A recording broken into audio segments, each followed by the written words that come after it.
Breaking news ते पहुचायूं पिया ॾखण मां त ॾखण वेझो इंडस हाईवे ते वैन बिजली जी थंभे सां टकराइजी वई आहे, जंहिं बाद हिकु मुसाफ़िर फ़ौत ऐं 3 ज़ख़्मी थी पिया आहिनि। ॾखण वेझो इंडस हाईवे ते वैन बिजली जे थंभे सां टकराइजी वई आहे, जंहिं बाद हिकु मुसाफ़िर फ़ौत ऐं 3 ज़ख़्मी थी पिया आहिनि।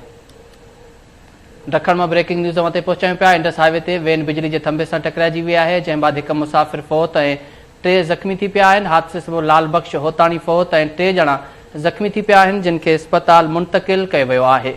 ब्रेकिंग न्यूज़ ते पहुचायूं पिया ॾखण मां इंडस हाईवे ते वैन बिजली जी थंभे सां टकराइजी वई, जंहिं बाद हिकु मुसाफ़िर फ़ौत ऐं 3 ज़ख़्मी थी पिया आहिनि, जिन खे अस्पताल मुंतक़िल कयो वियो आहे। हिन जा वधीक तफ़सील मालूम कंदासीं ॾखण मां KTN न्यूज़ जे रिपोर्टर अकरम चांडियो खां। जी अकरम, अपडेट कजो। जी बिल्कुल, ॾखण भरिसां तेज़ रफ़्तार मुसाफ़िर वैन बिजली जे पोल सां टकराइजी कल्टी थी पई आहे।